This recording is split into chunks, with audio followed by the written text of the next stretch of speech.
Emmanuel Ada, en direct d'Israël. Bonjour. Bonjour Elsa, bonjour à tous les auditeurs. Alice Froussard, journaliste notamment pour Radio France et RFI, a été expulsée mercredi d'Israël. Pour quelle raison, Emmanuel ? Alors Alice Froussard est donc effectivement correspondante pour Radio France et Radio France Internationale en Israël. Elle produit également un podcast sur Radio France depuis plusieurs années où elle donne la parole aux Palestiniens des territoires qu'elle couvre depuis longtemps pour la radio. Mais depuis le 7 octobre, les choses ont changé. Cette fois, le ministère israélien de la diaspora lui a interdit l'entrée sur le territoire pour une raison simple, des déclarations jugées anti-israéliennes ainsi que des positions considérées comme légitimement le massacre du 7 octobre. Cette décision intervient alors que la journaliste avait déposé une demande de renouvellement de visa de travail auprès des autorités israéliennes dans la perspective donc de son retour en Israël pour un poste permanent. Et en examinant sa demande, eh bien les autorités ont passé en revue ses prises de position publiques et l'examen de son dossier a mis en évidence plusieurs déclarations contre Israël et pro-Hamas. Elle aurait notamment qualifié les lois israéliennes de draconiennes. Elle a affirmé que le système judiciaire israélien constituait un exemple d'apartheid et elle a estimé à propos de l'attaque du 7 octobre par le Hamas qu'il convenait de replacer cette attaque dans son contexte. C'est sur la base de ces éléments que le ministre de la diaspora, Amichai Shikli, a validé donc cette recommandation de son directeur général de refuser l'entrée de cette journaliste sur le territoire israélien. Dans un communiqué, le ministre de la diaspora a expliqué que les règles du jeu avaient changé et que quiconque soutenait le Hamas ou un mouvement de boycott visant Israël ne pourrait désormais ne plus entrer sur le territoire israélien. En effet, un pays se réserve le droit de fournir un visa pour un journaliste étranger sous certaines conditions. Donc à la suite de cette décision, elle a été reconduite à l'aéroport Ben Gurion.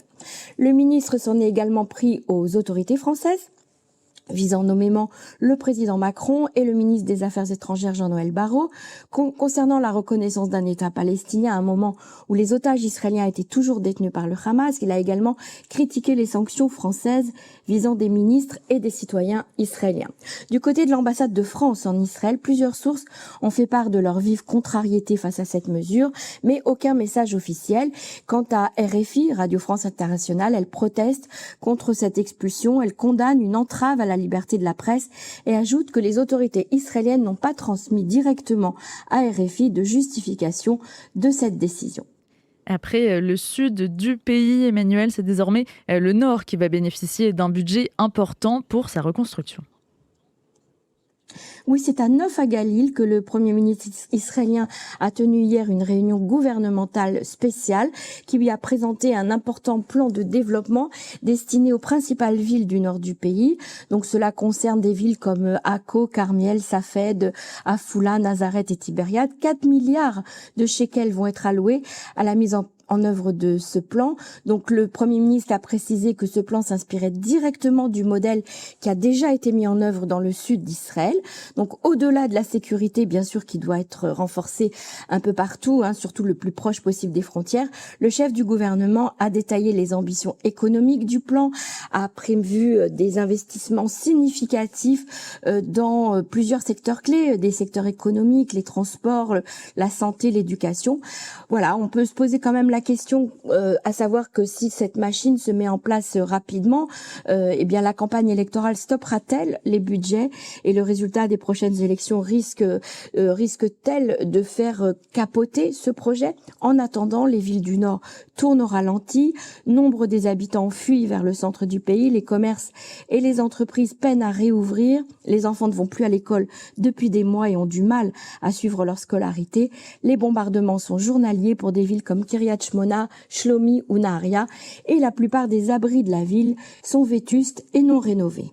Et enfin, Emmanuel, une étude sur la forte hausse de prescriptions psychiatriques pour les enfants israéliens est parue. Oui, c'est absolument affolant cette étude qui a été publiée et réalisée hier par une caisse d'assurance maladie, la Meouchedet pour ne pas la nommer. Donc 2 ans et demi après le 7 octobre 2023, eh bien elle révèle cette étude une forte augmentation des diagnostics psychiatriques sur des enfants de 4 à 18 ans, du recours aux soins psychologiques et surtout la consommation de médicaments psychotropes. Le nombre de diagnostics liés à des troubles mentaux a progressé de 18%. Dans le même temps, les traitements psychologiques ont augmenté de 22% et la consommation de médicaments psychiatriques comme des anxiolytiques, des antidépresseurs, etc., eh bien, a bondi de 52%. Alors bien sûr, ce sont les enfants qui vivent dans les localités situées le plus proche des frontières qui présentent un risque 2 fois plus élevé de développer des troubles psychologiques et de nécessiter bien sûr une prise en charge spécialisée que ceux résidant dans des zones plus éloignées des combats. En tout cas, c'est une étude qui est une alerte pour tout le pays, pour les parents, pour les enseignants, mais également pour les politiques.